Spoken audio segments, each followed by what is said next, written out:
Siguen con su vista y la palabra de Dios dice de la siguiente manera: verdad digo en Cristo, no miento, y mi conciencia me da testimonio en el Espíritu Santo, que tengo gran tristeza y continuo dolor en mi corazón, porque deseara yo mismo ser anatema, separado de Cristo por amor a mis hermanos, los que son mis parientes según la carne, que son israelitas, de los cuales son la adopción, la gloria, el pacto, la promulgación de la ley, el culto y las promesas, de quienes son los patriarcas y de los cuales según la carne vino Cristo, el cual es Dios sobre todas las cosas, bendito por los siglos. Amén.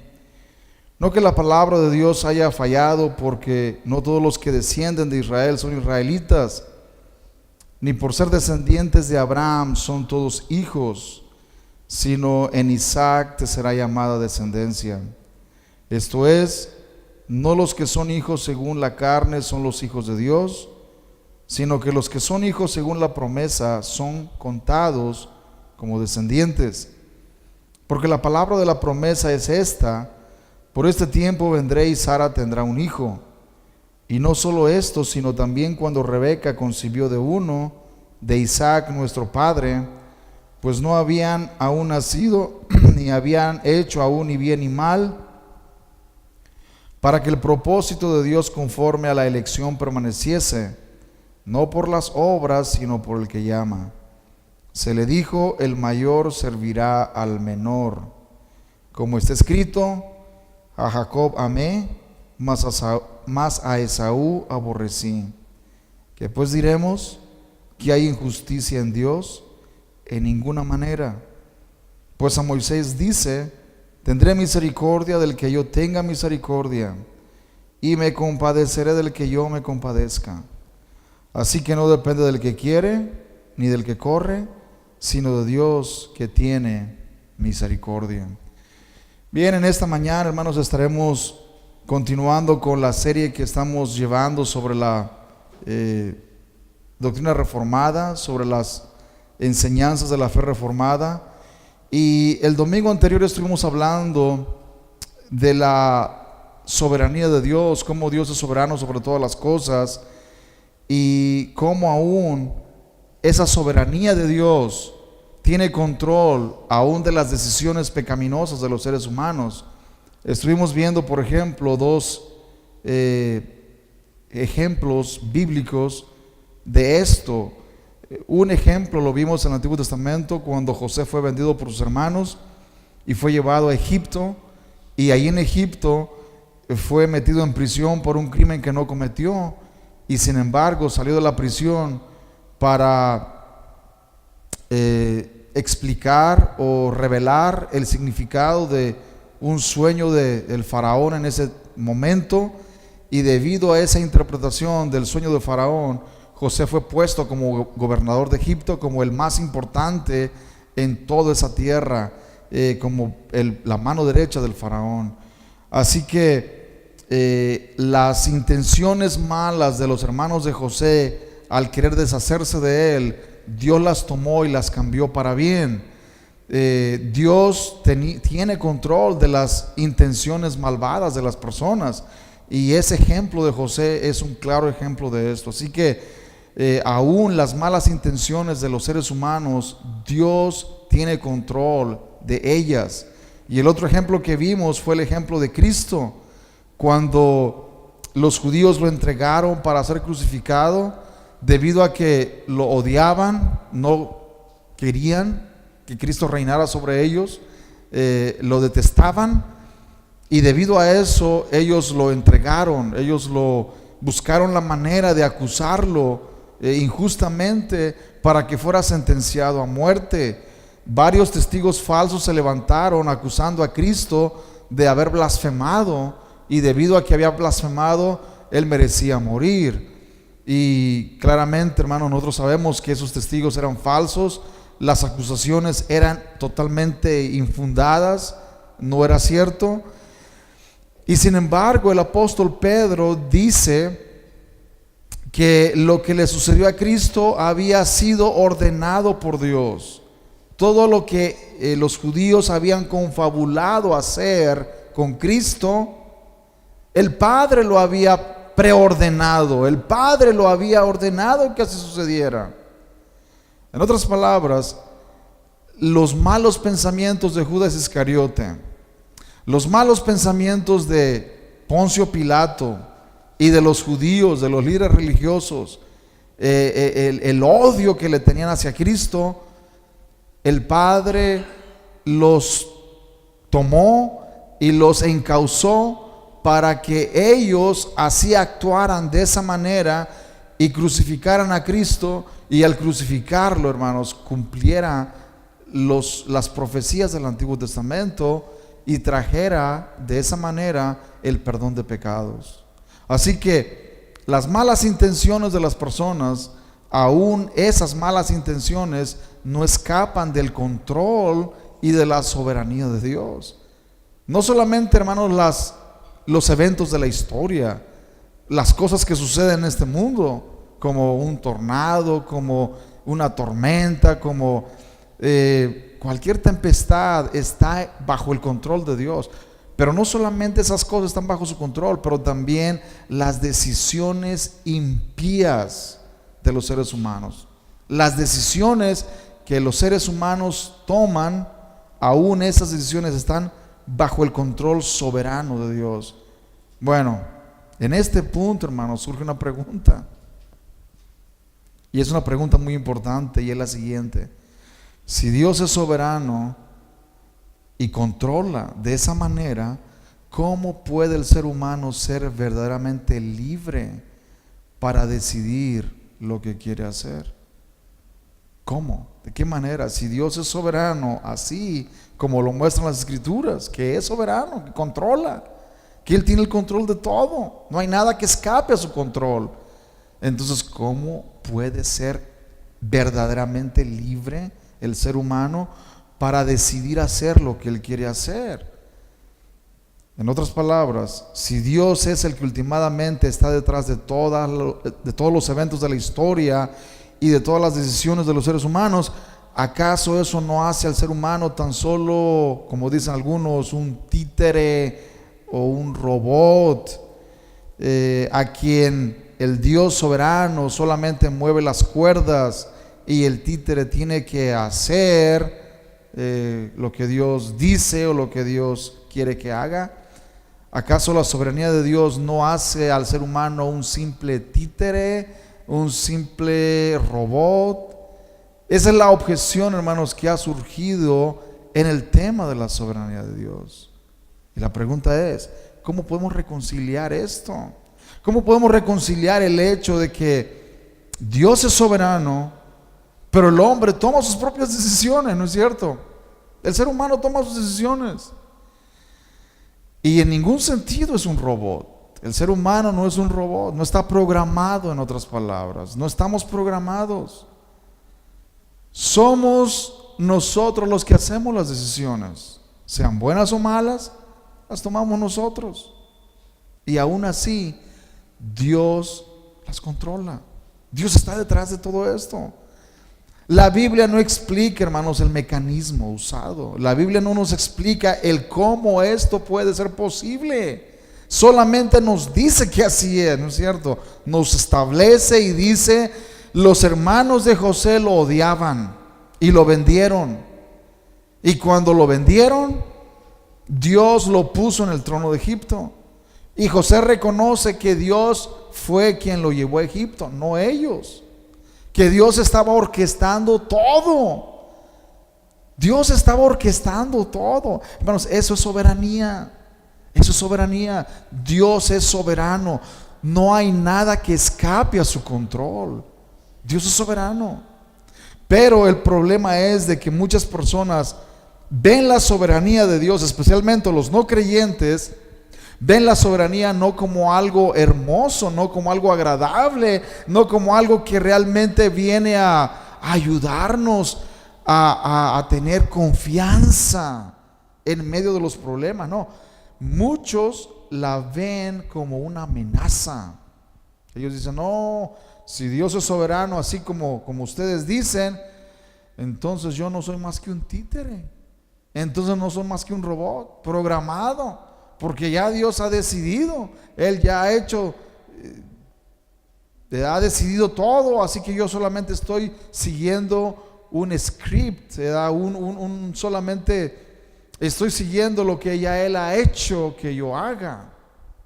Hermanos, y ese es en realidad un mal entendimiento de lo que es la soberanía de Dios. Dios es soberano, pero el hombre sigue siendo responsable por sus acciones y sus decisiones. Esto es lo que la palabra de Dios nos dice.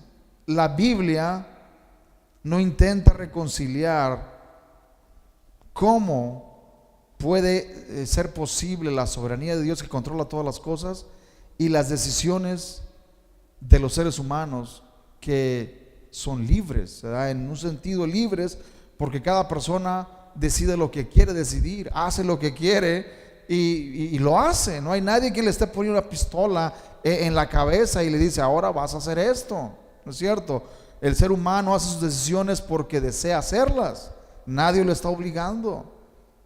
La Biblia no intenta reconciliar esas dos verdades, ni tampoco intenta explicar cómo funciona tal cosa. Lo único que nos dice es que Dios es soberano sobre todas las cosas y que el ser humano es responsable por sus decisiones y acciones. Y fue en este punto en donde un hombre llamado Jacobo Arminio, hermanos, comenzó a cuestionar no solamente las enseñanzas de Juan Calvino, pero las enseñanzas de la misma Biblia, de la palabra de Dios. Cuando cuando Juan Calvino murió en el año 1564,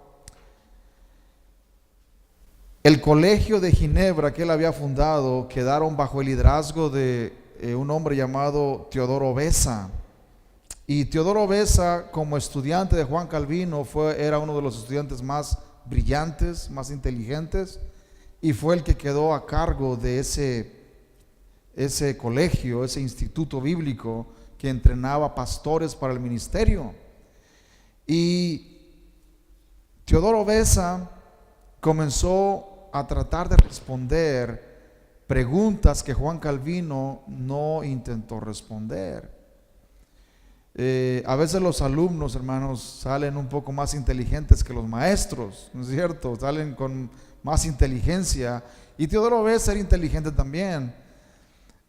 La diferencia es de que Calvino en realidad era un expositor de las Escrituras, y él explicaba el texto y él decía, yo voy a llegar hasta donde el texto llegue y me voy a detener hasta donde el texto se detenga, no voy a ir más allá del texto.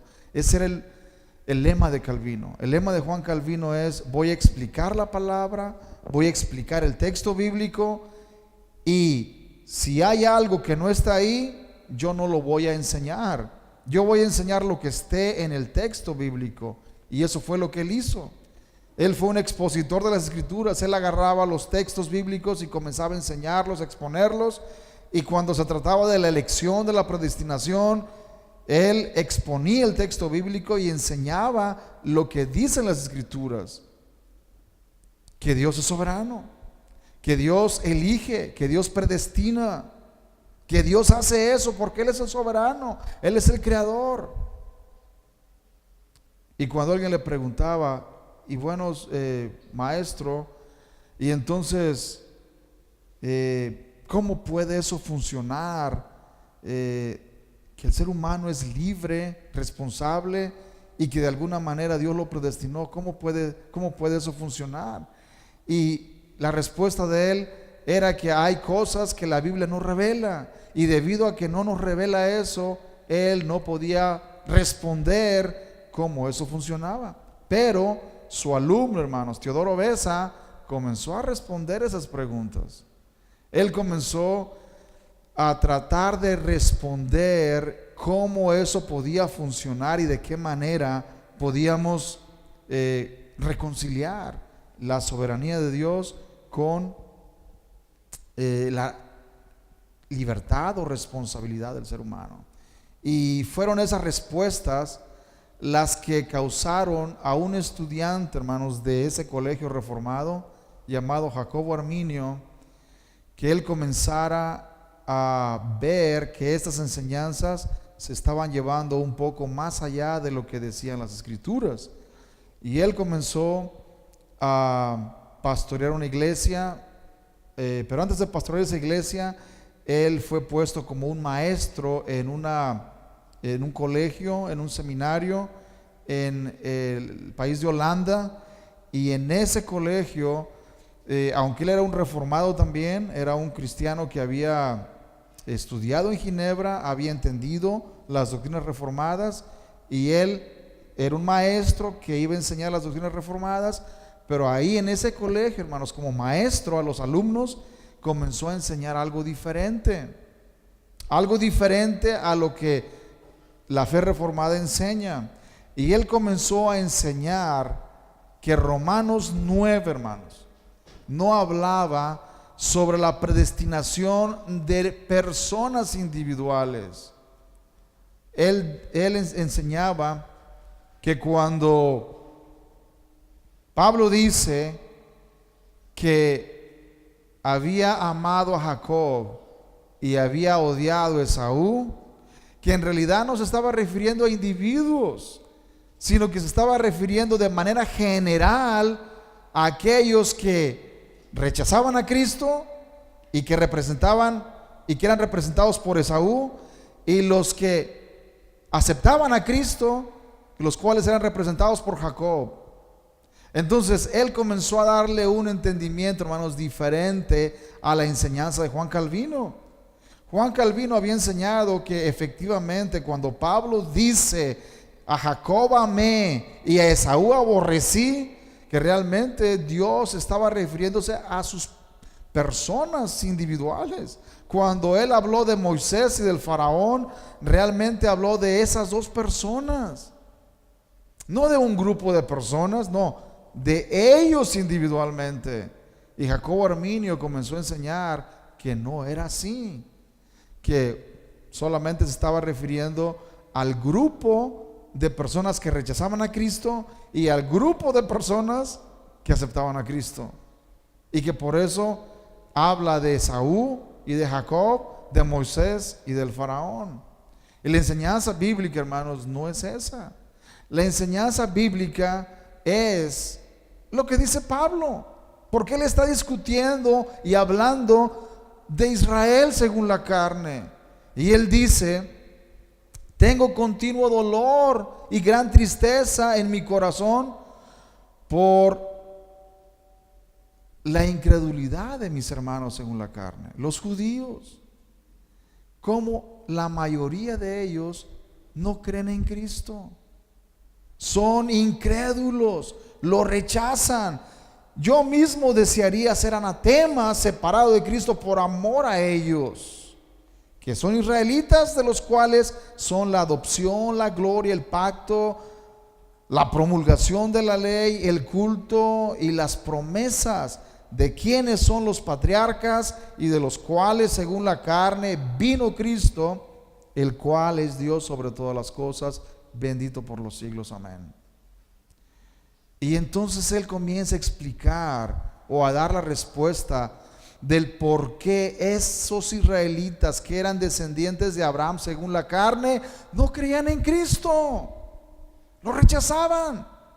No solamente lo crucificaron, pero seguían rechazándolo, seguían negándolo. Y Pablo tenía continuo dolor en su corazón por amor a ellos. Él quería que ellos entendieran el evangelio y pudieran reconocerlo y venir a Cristo para el perdón de sus pecados, pero ellos seguían en incredulidad. Y Pablo nos da la respuesta por qué sucede tal cosa.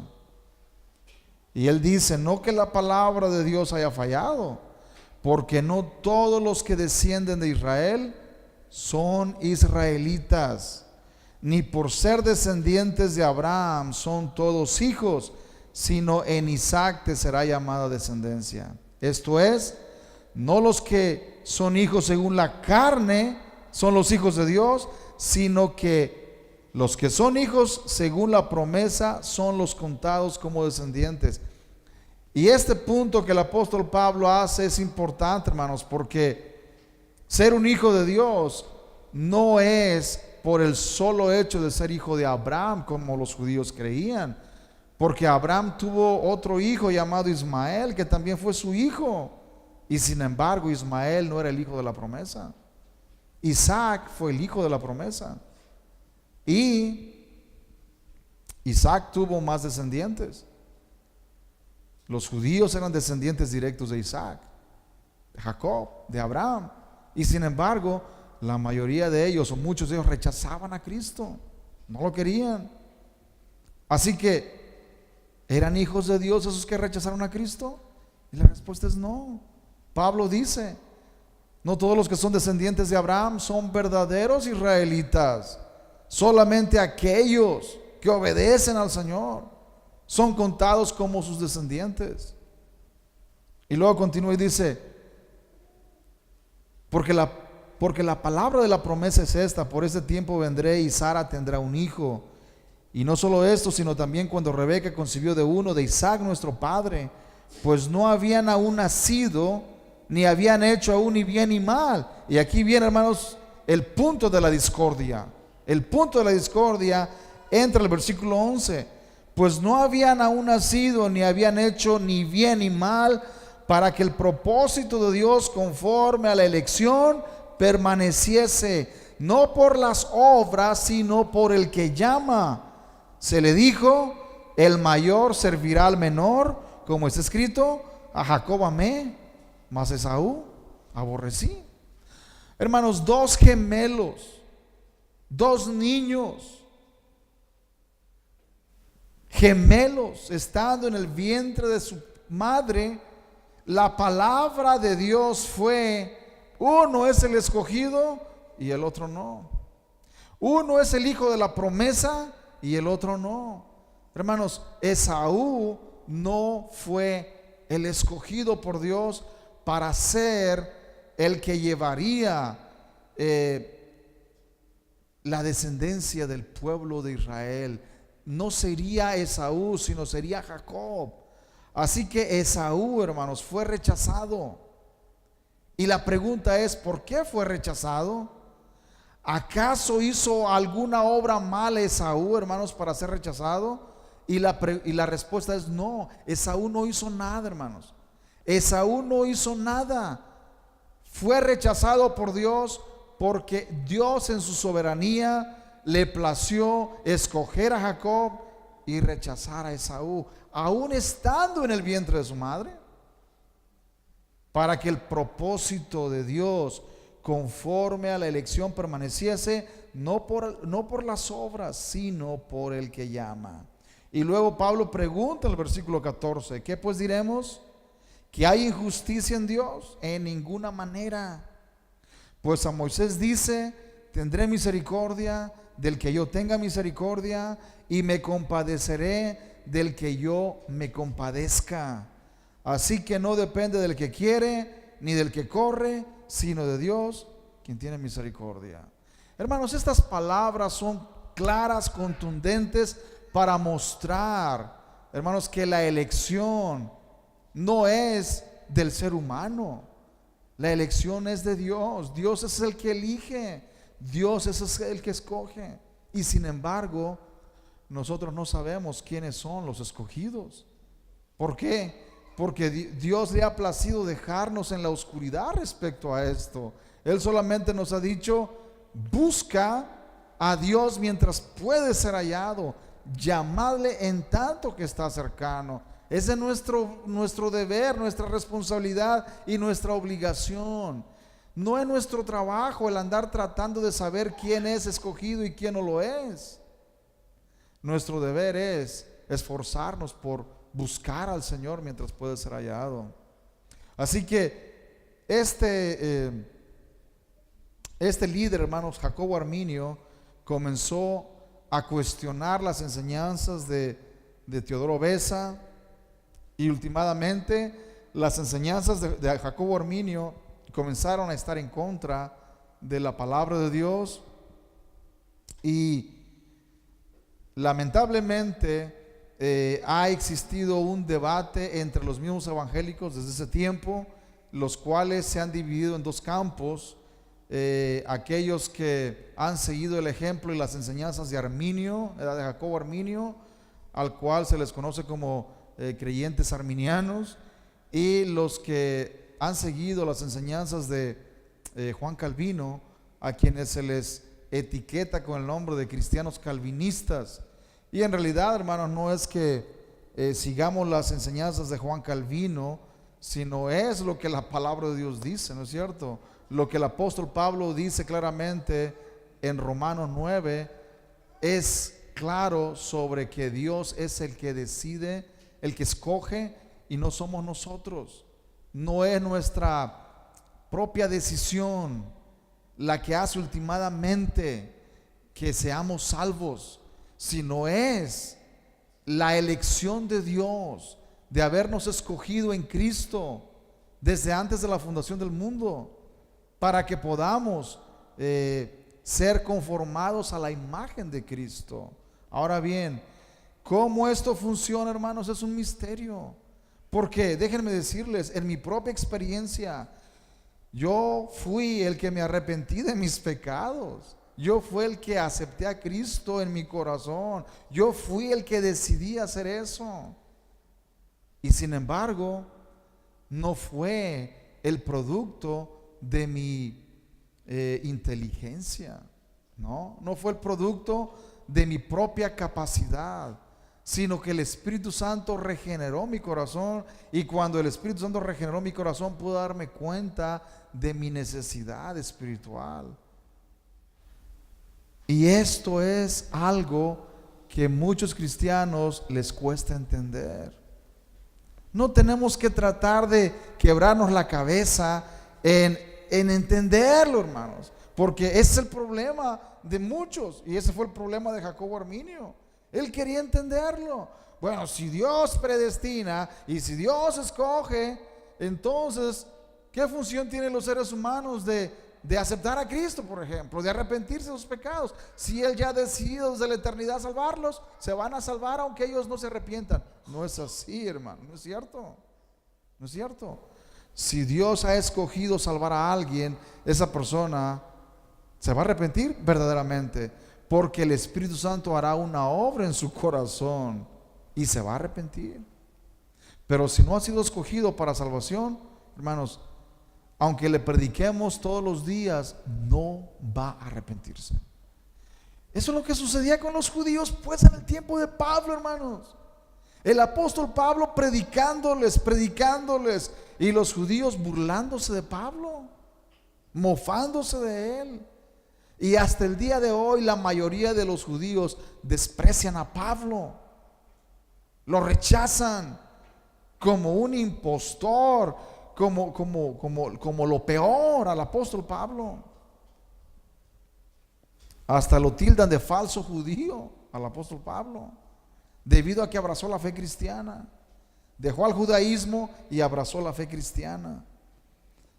Así que la respuesta que da el apóstol Pablo en Romanos 9 es: Dios es soberano. Dios escoge, Dios elige, y el hombre sigue siendo responsable. Pero Pablo, ¿cómo es posible que esto suceda? ¿Acaso eso no hace a Dios injusto?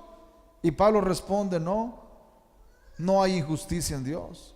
Dios sigue siendo justo, porque a Esaú le da lo que merecía.